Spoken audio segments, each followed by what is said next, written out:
जय हिंद। स्टडी बसेरा के नए वीडियो में आप सभी का हार्दिक स्वागत है। आज के वीडियो में भी हम लोग केबीसी से रिलेटेड जितने भी इंपॉर्टेंट क्वेश्चन बनते हैं सब का अभ्यास करेंगे। 2022 के केबीसी का क्वेश्चन और एसएससी 2022 आरआरबी क्वेश्चंस 2022 के लिए जितने भी इंपॉर्टेंट क्वेश्चन बनते हैं सब का हम लोग आज अभ्यास करेंगे। चलिए स्टार्ट करते हैं आज का सेशन। अभी तक आपने अगर इस चैनल को सब्सक्राइब नहीं किया है तो चैनल को सब्सक्राइब कर लीजिए, क्योंकि यहाँ ऐसे इंपॉर्टेंट क्वेश्चन का अभ्यास हमेशा होता रहता है। तो पहला क्वेश्चन है, देवेंद्र झांझरिया का संबंध किस खेल से है?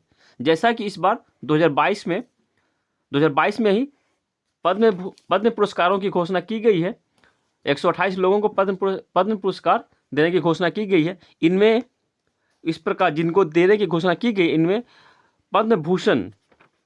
पद्म भूषण पुरस्कार देने की घोषणा देवेंद्र झांझरिया जी को की गई है। उसी तरह बहुत से प्रश्नों को पुरस्कार देने की घोषणा की गई। उस तरह से इससे इंपॉर्टेंट क्वेश्चन बन सकता है, इसलिए मैंने इसका क्वेश्चन रखा है। तो देवेंद्र झांझरिया का संबंध किस खेल से है? तो इसका डायरेक्ट आंसर हम लोग देखते हैं, क्योंकि समय को भी बचाना है। तो देवेंद्र झांझरिया का संबंध है भाला फेंक खेल से है। और देवेंद्र झांझरिया जी एक पैरा ओलंपिक खिलाड़ी हैं। इन्होंने भाला फेंक खिलाड़ी हैं और इन्होंने पार्टिसिपेट किया है जो 2004 के एथेंस ओलंपिक में और 2016 के रियो ओलंपिक में जिसमें कि इन्होंने गोल्ड मेडल जीता था। टोक्यो ओलंपिक जो कि अभी हाल में 2020 टोक्यो ओलंपिक हुआ था, उसमें इन्होंने सिल्वर मेडल जीता था। ये बहुत ही अच्छे खिलाड़ी है, पैरा ओलंपिक की खिलाड़ी है, ये ध्यान में रखना है। चलिए देखते हैं अब नेक्स्ट क्वेश्चन है, इंडिया गेट और नेशनल वॉर मेमोरियल के बीच की दूरी कितनी है? तो ऑप्शन है, option A 400 metre, option B 450 metre, option C 500 metre, option D 800 metre. तो इसका आंसर हो जाएगा ऑप्शन ए हो जाएगा 800 मीटर। इंडिया गेट और नेशनल वॉर मेमोरियल के बीच की दूरी 400 मीटर। ये क्वेश्चन जो है ऐसे केबीसी के लिए भी हो सकता है, केबीसी जो कि हॉट सीट के लिए होता है उसके लिए भी, या फिर आईवीआर जो कॉल होता है आईवीआर के लिए भी ये क्वेश्चन बन सकता है। तो हम लोगों को दोनों तरह से ही अभ्यास करना है। ये आईवीआर कॉल भी जो कि रजिस्ट्रेशन के बाद जो कॉल आता है तो उसके लिए भी ये क्वेश्चन इंपॉर्टेंट हो सकता है, क्योंकि इस बार 23 जनवरी को सुभाष चंद्र बोस जी का इंडिया गेट पे एक जगह जहाँ की पहले अंग्रेजों के राजा किंग जॉर्ज 5 का मूर्ति लगी हुई थी, जिसे कि 1968 में हटा दिया गया था। तो उस समय से वो जगह खाली थी, वहाँ सुभाष चंद्र बोस की प्रतिमा स्थापित करने का काम चल रहा है, इसलिए इस जगह इंपॉर्टेंट बन सकता है, ये क्वेश्चन इंपॉर्टेंट बन सकता है। चलिए थोड़ा लोकेशन देख लेते हैं हम लोग, इंडिया गेट पर कहाँ मूर्ति को स्थापित किया जा रहा है, और इंडिया गेट और नेशनल वॉर मेमोरियल का लोकेशन भी थोड़ा हम लोग देख लेते हैं। ये देखिए, ये हम लोग का है इंडिया गेट का कंप्लीट लोकेशन। इसे मैं जूम करके थोड़ा बड़ा दिखा रहा हूँ। ये देखिए कंप्लीट दिखाने की मैं कोशिश करता हूँ आप लोगों को। तो ये देखिए, ये है कंप्लीट, ये हम लोग का इंडिया गेट, यहाँ है इंडिया गेट, और ये है war memorial, national war memorial, ये है। और ये है जहाँ सुभाष चंद्र बोस की प्रतिमा स्थापित होगी। ये जगह है जो बीच में देख रहे हैं आप लोग, ये जगह है यहाँ पे। तो ये इंडिया गेट पे जो ज्योति थी, अमर जवान ज्योति, उसे उठा करके हम लोगों ने पिछले वीडियो में इसका डिस्कस किया है। तो इसे उठा करके इसे ले जा करके वॉर मेमोरियल में जो अमर जवान ज्योति जल रही थी उसके साथ समाहित कर दिया गया है।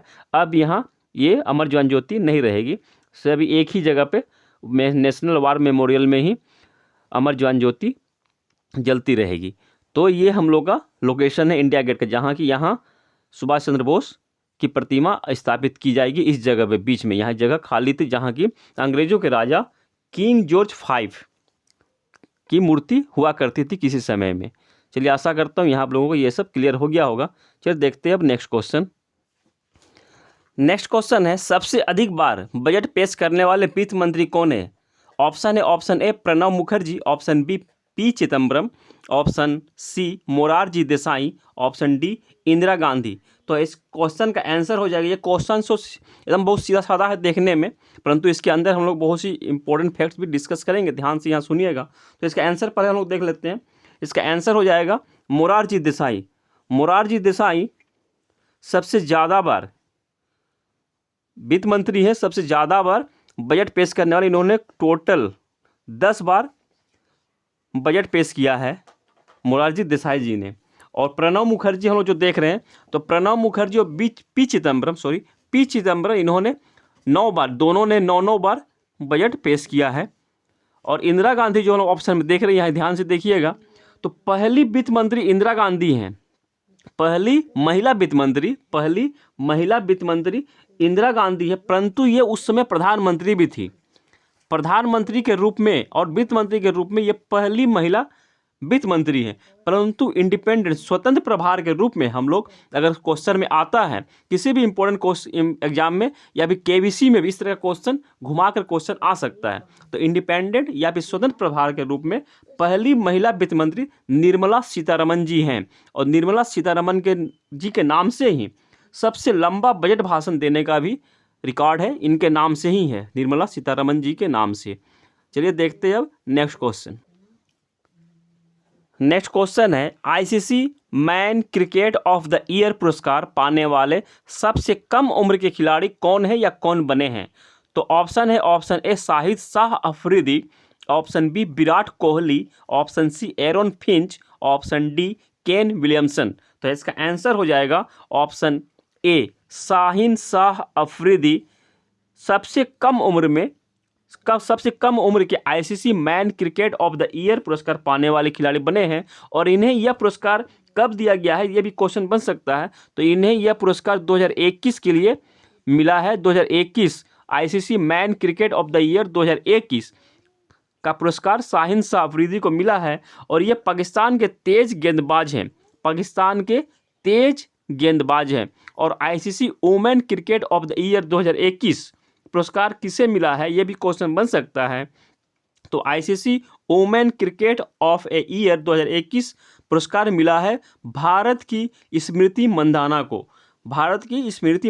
को यह पुरस्कार मिला है। और यह पुरस्कार स्मृति मंदाना को यह दूसरी बार मिला है। इन्हें 2018 में भी ICC women cricket of a year award मिल चुका था, 2018 ईस्वी में भी स्मृति मंदाना को, और 2021 में भी मिला है, 2021 में भी स्मृति मंदाना को। चलिए अब देखते हैं नेक्स्ट क्वेश्चन है अपना।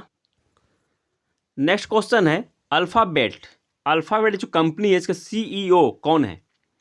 ऑप्शन है, ऑप्शन ए सुंदर Pichai, option B Satya Nadella, option C Parag Agrawal, option D Arvind Krishna. Alphabet एक अमेरिकन कंपनी है जिसकी कि ये गूगल की पेरेंट कंपनी है, यह ध्यान में रखना है। गूगल के नाम से हम लोग सभी जानते हैं, लेकिन परंतु गूगल कोई कंपनी नहीं है, ये अल्फ़ाबेट की एक प्रोडक्ट है।